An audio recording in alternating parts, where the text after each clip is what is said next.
Saudaraku, Paulus berkali-kali mengungkapkan isi hatinya kepada orang-orang Korintus melalui suratnya. Paulus mau supaya orang-orang Korintus bersukacita selalu. Mereka menjadi sukacita Paulus dan Paulus juga menjadi sukacita mereka. Paulus secara konsisten dan concern menjaga hubungan ini supaya tetap baik. Namun bukan berarti tidak ada persoalan di antara mereka. Maksudnya adalah ada orang-orang Korintus yang memang mungkin tidak simpati dengan Paulus, dan di antara mereka menimbulkan persoalan dalam kehidupan bersama di Korintus.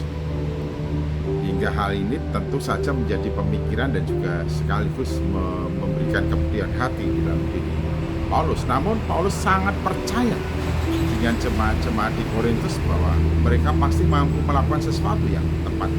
Karena itu Paulus tidak perlu sentimental terhadap orang-orang itu, karena Paulus percaya bahwa orang-orang Korintus sudah melakukan yang terbaik dalam hal ini agar suasana dan situasi kehidupan jemaat dapat terjaga dengan baik.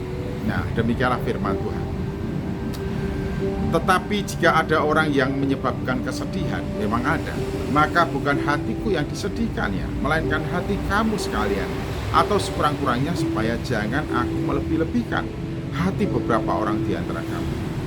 Bagi orang yang demikian, sudahlah cukup teguran dari sebagian besar dari kamu, sehingga kamu sebaiknya harus mengampuni dan menghibur dia, supaya jangan binasa oleh kesedihan yang terlampau berat.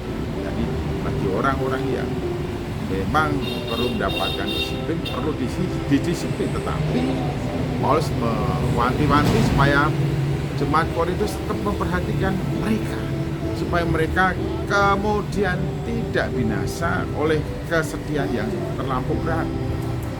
Oleh karena itu Paulus menasihati supaya orang-orang Korintus tetap mengasihinya, tetap memperhatikannya, dan membawanya kembali dalam hidup persekutuan dengan mereka. Sebab itu aku menasihatkan kamu supaya kamu sungguh-sungguh mengasihi dia. Sebab justru itulah maksud aku menulis surat kepada kamu, yaitu untuk menguji kamu apakah kamu taat dalam segala sesuatu. Sebab barang siapa yang kamu ampuni kesalahannya, aku mengampuni.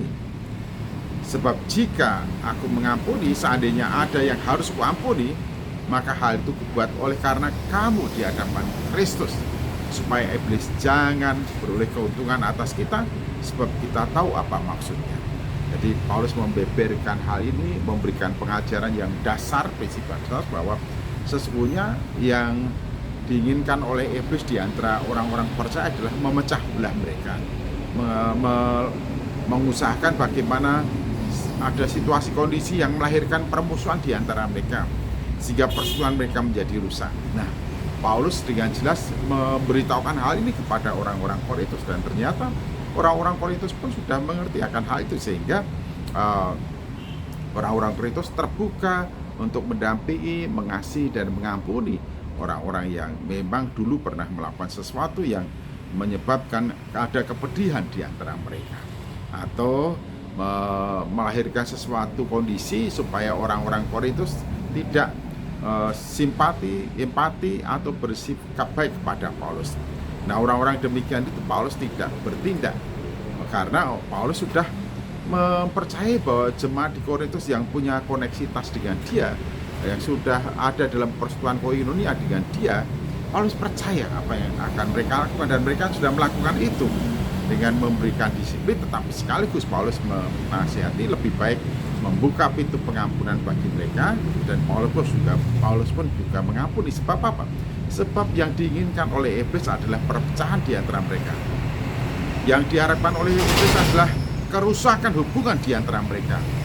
Karena itu Paulus menyatakan kasihilah mereka dan ampunilah mereka, supaya di sini katakan supaya iblis jangan beroleh keuntungan atas kita, sebab kita tahu apa maksudnya. Ya, Paulus katakan ini supaya untuk mempertegaskan bahwa permusuhan, perpecahan, pertikaian, perseteruan, percederaan di antara orang percaya itu adalah upaya iblis. Oleh karena itu kita harus melawannya, menjaga keutuhan, kebersamaan, persekutuan, persaudaraan, dan saling mengasihi, membuka pintu pengampunan bagi siapapun untuk memulihkan hubungan. Tuhan Yesus Kristus memberkati. Amin.